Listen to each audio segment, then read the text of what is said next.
Hello again and welcome to August's Big Experiment, and I'm really excited about this one. What we're going to do is we're going to test different things that you can do to your watering can that can help your plants grow big and strong. So unfortunately for the case of the experiment, it's been quite expensive because I've had to go out and buy a load of different watering cans and the stuff to go in them. But for you, I've costed out the individual cost of what each would cost for one single watering can full, so we can see that it's not an expensive thing that you'd be doing. So I've got 12 trays here. The trays are all identical. I bought one big bag of compost, so they've all got the same compost in them, and I've sat them here for about a week so it can dry to get as much moisture out as possible. So the only water going into it is the water that I choose for the experiment.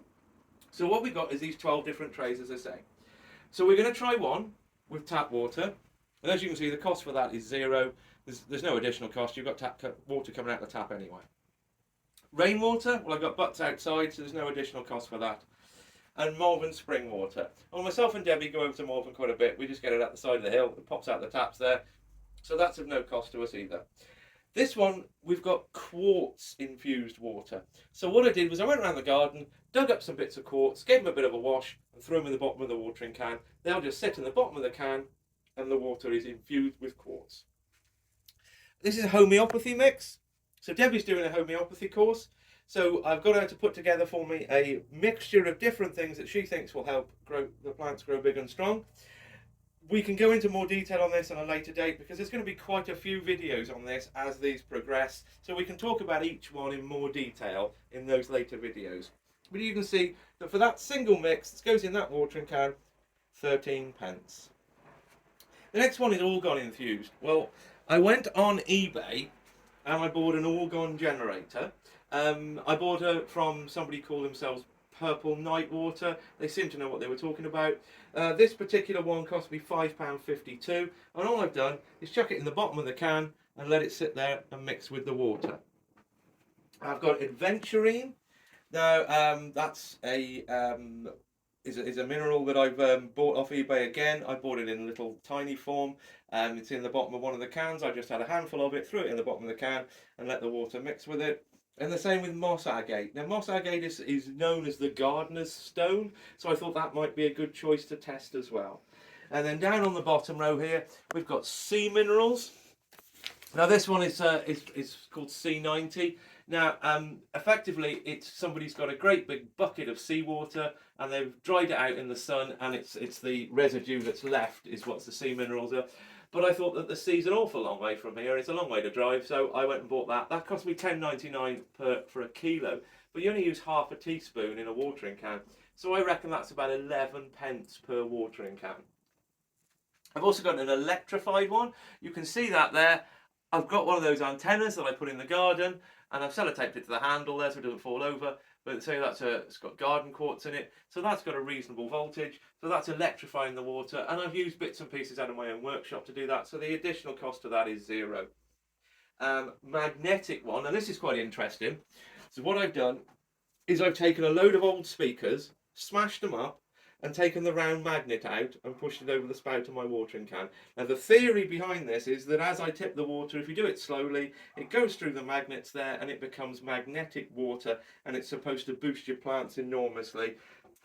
Looking forward to seeing what that one does. But again, the cost was zero because I used old speakers. And then right at the end there, this is the mega culture mix. This is what the channel's all about, is mega culture. Making your plants grow mega huge. So it's by taking all of these different ones, not the rainwater, not the tap water. So we're just using spring water and all the other bits, all the other mixtures in equal measure into the mega culture one, and we'll see if that has a greater effect than each of them individually. So what I'm going to do later on, I haven't actually planted them yet, I'm going to put mustard seeds, lettuce seeds and marigold seeds in each of the trays in equal quantities, so that we can just keep an eye on it and see how they grow and what the difference is between the water that we put in and what difference that makes and how well it boosts them or not. Probably in the case of tap water, I'm not expecting much from that one. But we'll see how they go, how they grow, and we can do regular updates as they're germinating and as they're growing to compare each of these 12 trays and to see which is the best thing that you can do to water your plants. And as you can see, each of the costs are not very high. Some of the ones that are more expensive are permanent single costs though. The Adventurine, for instance, would never run out. You put it at the bottom of your can, you leave it there forever. The orgone generator, exactly the same. So the only costs are some of the things that you need to replace, and they're in the 10 or 12 pence bracket. So as I say, there's nothing really expensive going on there. Unfortunately, to get the experiment done, I've had to buy all the cans, so there is quite a cost to me, but that's why we ask people to subscribe to the channel. I'm hoping that the more and more subscriptions I can get from people who are interested, that will give me the chance to buy things like this to do these sorts of experiments. So if you can subscribe to the channel, please do. It won't cost you a penny, and it will help me do future experiments, because some of them are going to get a little bit more expensive again. So thanks very, very much for watching this one, and we'll see how these go on with regular updates going on throughout August, probably into September as well. And I'm thinking this is going to be really interesting to see which one does the best. Thanks very much. We'll see you soon.